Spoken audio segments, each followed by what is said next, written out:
Good afternoon, everybody, and welcome to the Sports Flash right here on Spreaker, the best sports programming in town for only the best sports fans in town. As we are live right here for 2 hours on a Monday afternoon, getting you caught up on the sports weekend.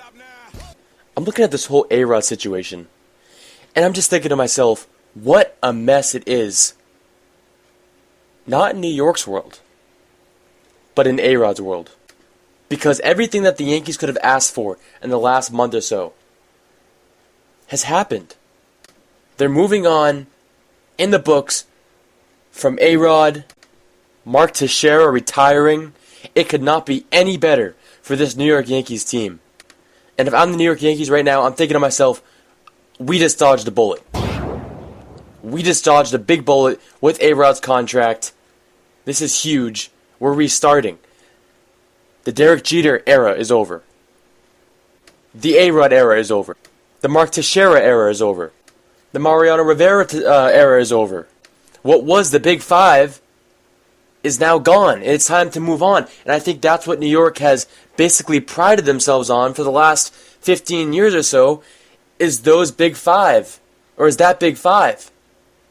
And now they have something new to work with. So I think with A-Rod announcing yesterday before the game around 12 o'clock that he will no longer be with the Yankees organization, I think it's a huge chapter for the Yankees organization.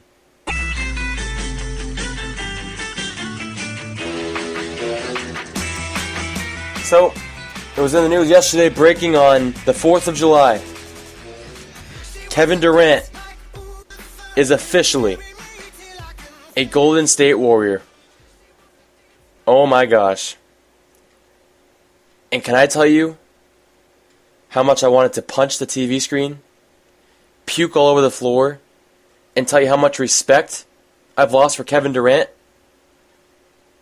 In my books, I call you a coward if you're going to go to the team that that beat you, being down 3-1 in a conference championship game. I call you a coward because hey, you know what they say? If you can't beat them, you may as well join them. Kevin Durant, of all people, I did not see doing this. I thought that this man wasn't going to go out there and buy himself a ring. I didn't think that he was just going to go join one of the best basketball players in the entire world in Steph Curry, in one of the best teams in Draymond Green, Klay Thompson. I didn't see that happening. I thought Durant was going to go out there and work for it. You know, it's different. Yeah, LeBron went to Miami with Dwayne Wade, Chris Bosh, whatever. But he went back to Cleveland and he said he was going to do what he did. He won Cleveland the championship by himself. If Golden State wins the championship, no one's going to be saying, Kevin Durant won us the championship. No. They're going to be looking and saying, what did Steph Curry do last night? What did Draymond Green do last night? How much did Kevin Durant play last night? Ladies and gentlemen, Kevin Durant is a coward, and he bought himself a ring. And that's how I'm going to put it. If he was a Celtic, whatever, he was going to be the centerpiece. He was going to be the reason why the Celtics won a championship. If he went to the Knicks, he was going to be the reason why the Knicks won a championship. Never mind the fact that they got Derrick Rose, Carmelo Anthony, Jakeem Noah. Never mind that. He was going to be the reason. If he went to Miami, he was going to be the reason because of Dwayne Wade leaving, Chris Bosh with his injury issues. He was going to be the reason. And now that he's in Golden State, I think not only me, but a lot of people have lost respect in Kevin Durant because, again, he bought himself a championship ring. And that's how I'm going to leave it.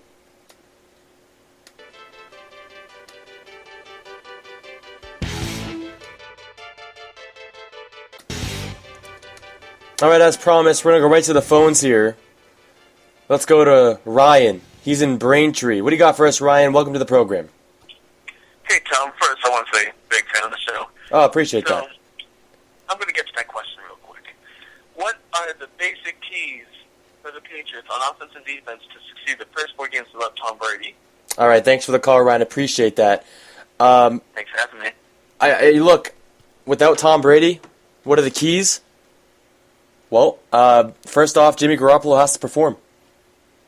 Jimmy Garoppolo has to be able to take control of the game. Jimmy Garoppolo has to be able to manage the game.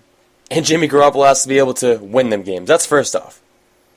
Second of all, the Patriots defense has to be able to be lockdown defense. They're a good defense.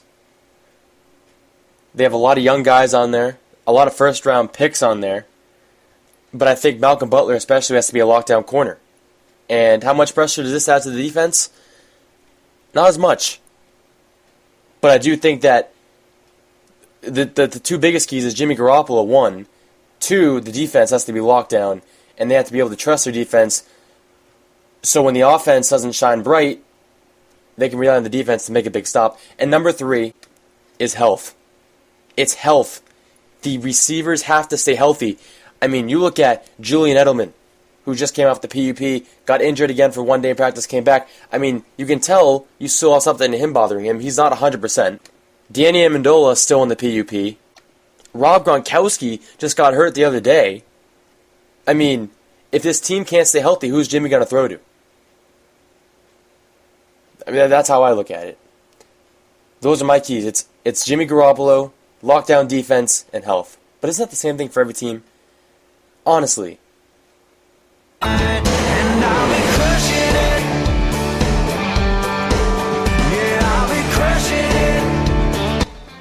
Alright, welcome back to the program. To the phones, as promised. On this day of Game 1 of the Stanley Cup Finals between the Pittsburgh Penguins and the San Jose Sharks. Let's go out to Kevin. He's way up north. He's in the White Mountains. What's going on, Kevin? Right, yes, thanks for taking my call. Yeah, no problem. Big fan of the show. Listen to it whenever I get the chance. Couple of quick questions on Stanley Cup. Sure. Who is your dark horse to win? Like player or team? Which one? Player? I think it's Sidney Crosby. I know people say that Sidney Crosby is this phenomenon. He's one of the best hockey players in the world, but honestly, he hasn't showed me much. He hasn't showed me much since 2008. And I totally agree. I mean, between the injuries, I don't know. I think Sidney Crosby is the guy. And then you look at the Sharks, and you got Thornton, who's aging over there. He's got to show me. Those are my dark horses right there. I think those are your keys to winning a cup. Those are my dark horses. All right, and then who's your winner and how many games? You know, I'm going to go with the Penguins. And thanks for the call, Kevin. We appreciate it. No worries. I'm going to go with the Penguins in this one. But I'm going to take them in 7. Because I do like the Penguins, but we got to remember who the Penguins really are. They were never this great team heading into the playoffs. I think the Penguins were always a team that was sitting outside of the playoffs. And so that's why I think heading into tonight's Game 1 matchup against the Sharks, I think that the Penguins have more of an edge in this one because, one, I think they have a better roster than the Sharks. 2, they're a lot younger. And 3, they know that they were outside the playoffs throughout the whole season, finally making a push towards the end, but they beat the Capitals, the best team in the Eastern Conference all season. No one was touching them. They beat the Rangers, and they beat the Lightning. I mean, those are tough teams you got to play.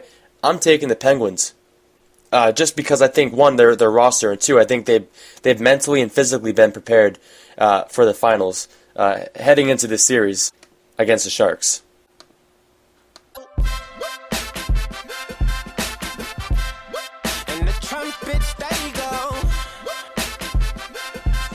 I got a message for all my Mark Sanchez haters out there.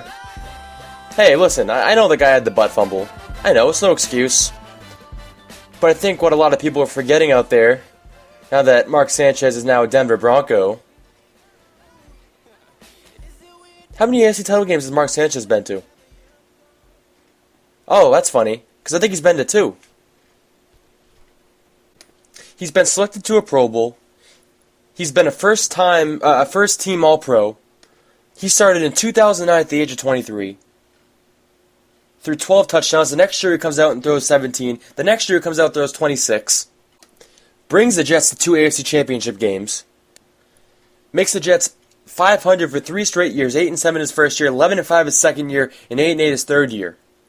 But people are telling me the Broncos are stupid because they didn't keep Brock Osweiler. Now, I know Mark Sanchez hasn't had a great couple of years, but I'm just saying, Mark Sanchez, I think he could be legit. I mean, the Broncos just won a Super Bowl with essentially no quarterback. Let's be honest.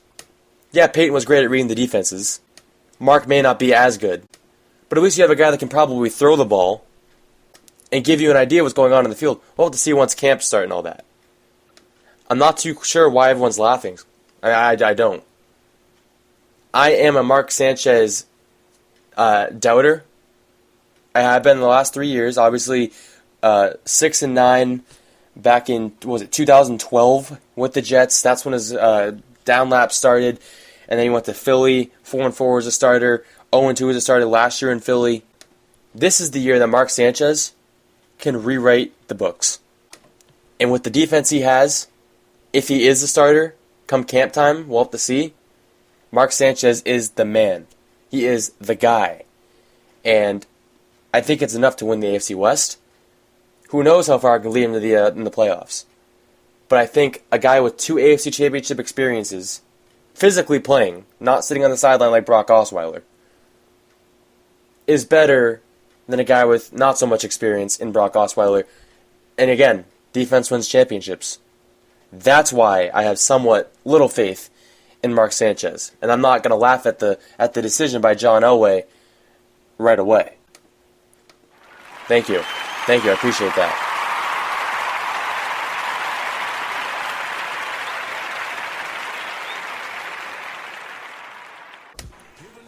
Alright, it's time to wrap up the show here with our typical segment to end the program. It's Quick Hits. We give you many topics that we didn't go throughout the whole show. We'll give you a quick answer, we'll bullet them, and we'll move on to the ending. Here we go. Von Miller finally signed a 6-year deal worth $114.5 million with the Broncos today. July 15, 2016.